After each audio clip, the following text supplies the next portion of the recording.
I'm here to set the record straight a little bit. 22 years ago, or thereabouts, I was working as then Governor Carper's Deputy Chief of Staff. When I was new to the staff, 2 years in, I came there. He was elected in 1992, and I came to work for him in 1994. And so there were a number of staff that had been through, some trying and difficult first 2 years. They had a budget deficit after the '91 recession, and so they were really trying to get things together. So I felt like my job, and they were a little bit at odds from time to time with the governor about his vision and things that he wanted to do.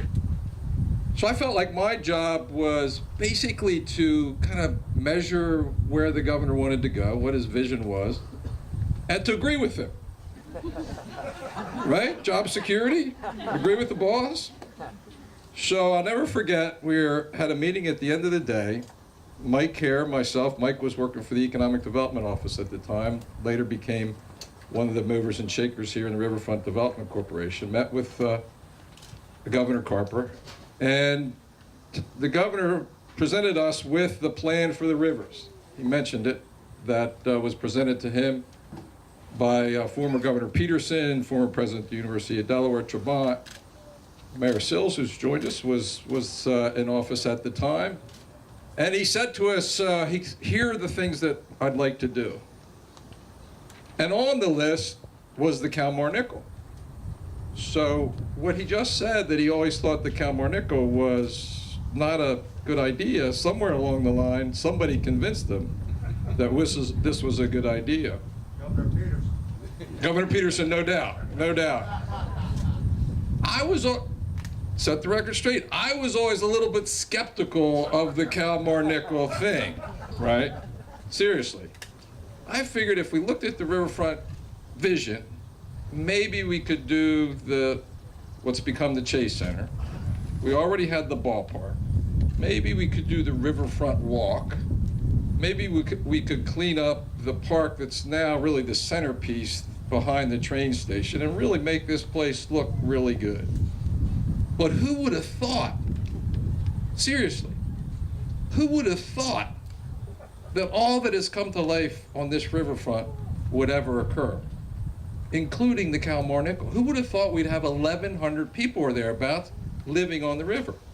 Who would have thought we would have 6,000 people or thereabouts working on the river? Who would have thought we would have this beautiful complex, that amazing ship? Who would have thought we would have Tubman Garrett Park as the gateway to our city, as people, and our state, as people come up and down the Amtrak? Who would have thought any of these things? I'm going to convince you. I'm going to confess. Not me. I don't know how many were there at the ceremony, but I think I speak for hundreds that were there. After all the years, after all the turmoil, would she float? I mean, think about it. This ship had been built, it looked great, never been in water that I knew, and it's kind of going downhill. Here you mentioned ways.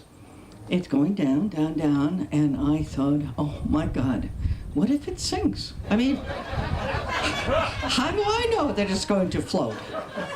So it came into the water. I remember there was an enormous boom up and down, and it floated. I remember there was a collective sigh of relief from all of us saying, thank God. I don't know how you build a ship, but it was wonderful to know that it floated. Well, I had been asked to be a godmother of the ship, and I had to Google my duties. So